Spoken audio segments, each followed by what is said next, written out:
It's Marley from the Energy Boutique with your energy forecast for Monday, April 25th. So yes, the moon is moving into Piscean energy.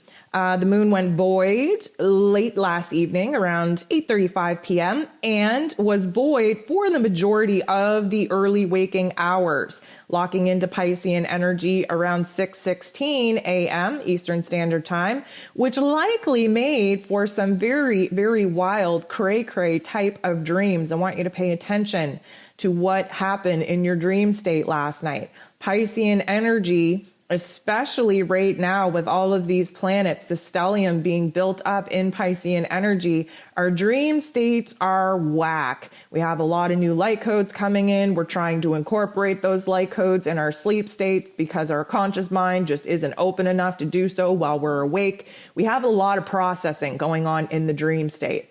And there's a lot of flashbacks coming back from not only this life, but from previous incarnations, because there's a lot of hints and clues that we still haven't picked up on. So I want you to pay attention to your dream state.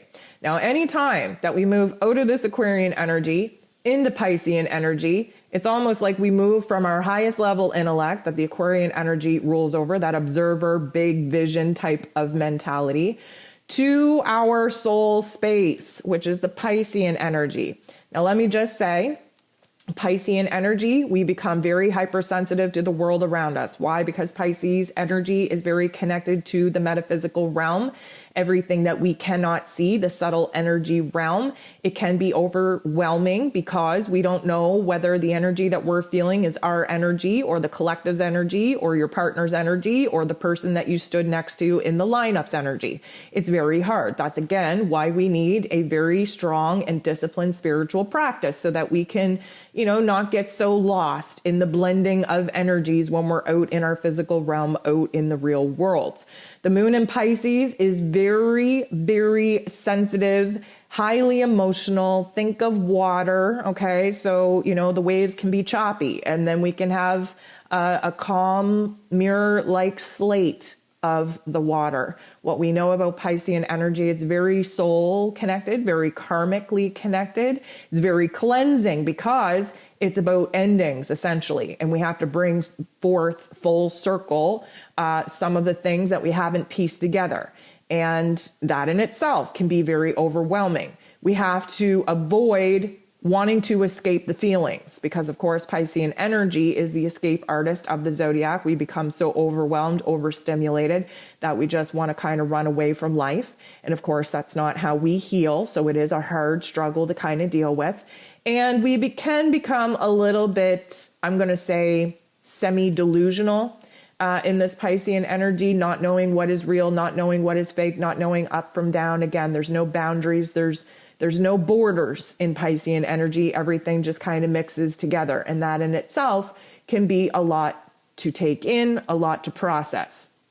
So this is Monday. It is Moon Day. So the fact that we have the moon in Pisces, which is already a trip in itself, on Moon Day, you best believe that we're going to feel heavy. We're going to feel weighted. We're going to feel overstimulated, over emotional, very confused, very wish-washy. It is going to be a highly emotional day.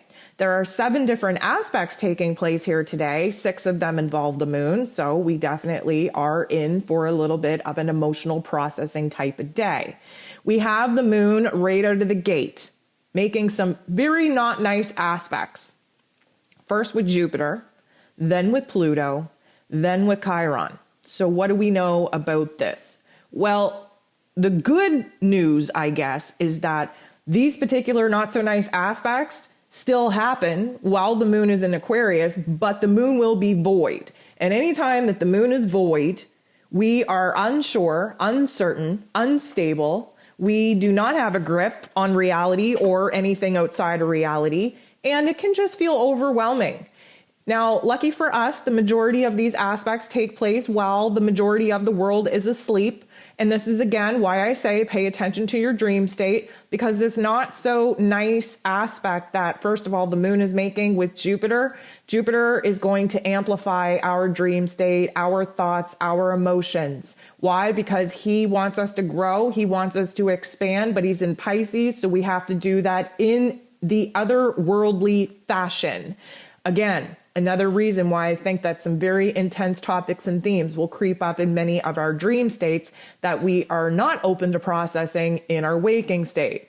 The fact that Pluto, the god of the underworld, comes into play would suggest that our dreams, our subject in our dream state is likely going to trigger some not so nice thoughts and feelings, memories, flashbacks. This is borderline night terrors, and I want you to be prepared for that, because Pluto likes to kind of bring up the shadow parts of ourselves, the pain, the trauma, the suffering of our earthly experience from this incarnation or previous ones, not to paralyze us, not to keep us in a state of wounded victimhood mentality, but to kind of shift the energy within us so that we can use those circumstances and make something good of it. So this is like encouraging us, inspiring us, motivating us to be better, to grow, to step into our power, to take another role of authority in our lives. And you know how sometimes you can wake up from a dream and you might not even know the details of the dream, but you are shook. Like you are shook.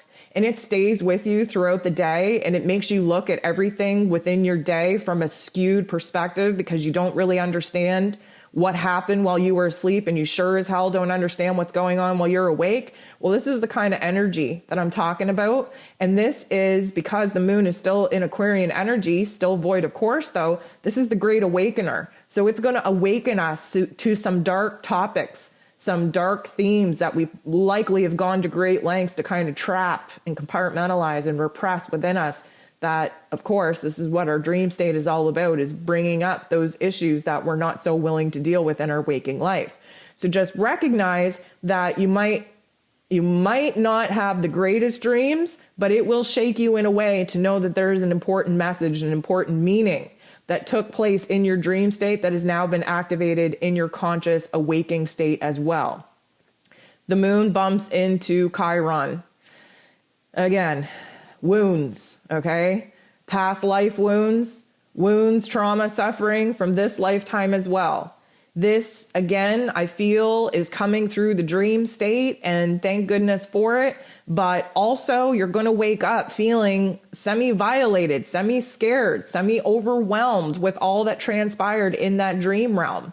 And just find comfort in the fact that if you wake up in that state, even if you can't put your finger on what it is that was going on in your dream state, that you have unlocked some trauma in your cellular memory, in your body. It gets stored in your physical form that will be released. And we're in the releasing phase. We're moving towards the new moon, which is the dark phase anyways. This is where we kind of purge and release certain aspects. And right now, a lot is coming from our unconscious selves because of all these Piscean placements. Now, the good news is, once the moon actually locks into Pisces energy, we have a positive aspect taking place with Uranus. And you may have remembered, if you listened to yesterday's forecast, that Uranian energy rules over Aquarius. So when the moon in Aquarius bumped into its ruler, we definitely had an awakening, a conflicting awakening, creating some confusion in us, of course, preparing us for some clarity. The moon bumping into Uranus now is providing us with a huge, huge amount of information in our inner realms, trusting our heart, trusting our head. And when I say trusting our head, we're trusting our higher intellect head that Uranian energy rules over, not Mercury, not the lower level intellect that's stuck in ego, relying on logic and practicality. We're stuck in the Uranian energy that likes to shake us up and wakes us up on a soul level, right? And we have the moon in Pisces, soul level, emotionally. We have Uranus on the higher level intellect. So this is, intuitive insight, intuitive clarity coming at us in a way that because we're in Taurus season, we're actually starting to make sense of what it is that we're able to do here in our physical realms to bring some of these insights into the tangible form, our tangible circumstances. The moon sextiles the sun. This is where things get interesting because, as you know, the sun is in Taurus. That is our ego. That is our identity. That is our will. That is what we're focused on. And what are we focused on in Taurus energy? First of all, a new level of self-love. Second of all, building, creating, giving birth to new routines, new relationships, new skills, new talents that in turn is going to up our worth, up our value in ourselves, and that we're able to turn into in monetary exchange where we get a little bit of money back from the skills and the talents that we're now bringing from the back burner that we've kept our skills and talents on. Of course, many of us afraid to fully, stand in our power and light our flame and keep it bright and light. Many of us have come accustomed to dimming our light. Therefore, we have all these skills and talents and resources that we haven't tapped into, that we keep on the back burner. And now we're learning that, the universe is calling us to bring some of these things out to play. The moon is our emotions, is our heart space, is our unconscious self, very attached to the past, mind you. The sun is our will, our determination, our illumination on what consciously we have control over that needs to be built, reorganized, restructured. The moon and the sun coming together in this way is almost a pivotal moment to recognize what it is that we're moving away from. Again, Pisces energy, endings, closures, cutting ties with, and what it is that we need to move closer to. The sun in Taurus, what qualities and characteristics do we have to embody in order to get to building, get to creating a brand new foundation for us to actually live upon? This is an aha moment. This is a blending of energies. This is a huge insight on what it is that we need to create distance from and what it is that we need to move closer to. The moon conjuncts, sits next to, meets up with Mars. Now, Mars is the god of war who rules over our physical energy, our drive, our passions, our desires, even our anger and aggression if need be. Mars is in Piscean energy, which he's not so happy about because it means that he has to turn off his aggression to become a little bit more passive aggressive. Mars would like to be making lots of moves, taking lots of action, seeing the progress, seeing the rewards, the efforts, the fruits of his labor. But in Piscean energy, we are very connected to our intuition, to our emotions. And right now, we are only making moves on things that we are truly inspired, motivated to actually make moves on, which for many of us are going to be very, very small baby steps until Mars can bust out of Pisces and step into his place of power in Aries energy. But first, we got to get through the life lessons that Mars and Pisces brings. And right now, the moon coming up to sitting next to Mars can go a couple of different ways. First of all, if we tap into the pros of this energy, we can have huge emotional shifting, a huge passion, a huge desire, inspire us to really kind of, evolve to the next level of our emotional understanding in order for our heart and our head to get on the same page before our body can actually engage in making a move, taking an action that will get us closer to bringing our dreams, our vision to reality. That is the positive aspect, right? The negative aspect is that we're angry, we're frustrated, we're irritated, we're passive aggressive, so we're not coming out and saying it. Instead, we're going to just, spew negative energy everywhere. We're going to try and run and hide from our physical realm, from our emotions. We can project an angry, frustrated, irritated type of energy onto the people around us. And overall, it can just feel highly suffocating. Right? Like we're drowning. We're in Pisces energy. It's water energy. We can drown if we're not careful. And of course, the moon in Pisces, although has some very dreamy and imaginative and intuitive aspects to it, is so freaking overwhelmed and hypersensitive from all the energies that it's picking up on that it just wants to run away. It wants to hide. It wants to numb. The last thing that we want to do is turn to numbing substances, numbing actions, numbing situations. Why? because you cannot heal what you refuse to feel. And right now we have a lot coming up for us to heal. So that means we have to feel. Lastly, what I will say, this is a very big deal. The last aspect, the only aspect not involving the moon here today, is Venus. Venus, as you know, the goddess of love and beauty, worth, value, pleasure. She is in Piscean energy as well. Again, Pisces on Pisces on Pisces. It's a lot. She is the ruler of this Taurus season. This is a little bit of a grounding point, giving us an opportunity to channel our highest wishes, our highest dreams, our highest imaginations into the physical realm, into the physical body, where we're actually able to give birth to it. This is a lot of, high manifesting energy. But Venus goes ahead and sextiles the true node. The true node is our soul's mission, our soul's point, the path that we need to be on to reach our soul's highest purpose of evolution, the soul's highest form of expression. The sextile is a very positive energy. It's like magic. And right now, especially after the last couple of days that we've had with this last quarter moon really amplifying for us where change and distance and emotional values need to transform the most, especially in our personal relationships, what we're realizing right now with this aspect is, first of all, we have a strong desire to connect, right? But not just connect with anybody, because we've been doing that based off of our ego avatar that we've created. What we want to do is we want to connect with like-minded people, with the same vibrational frequency people that we're currently, sending out into the cosmos. We want to belong to something. We want to make sense of it all. We have a strong desire for connection, for relationships. Many of us realizing that we've been putting too much of our own self-worth and self-value in the relationships that we have. It's the other way around. You have to, really value yourself and find the worth within yourself if you're going to attract the right kinds of people to you. But this particular aspect is going to reveal to us a lot about what it is that we've been confused about when it comes to our emotional needs.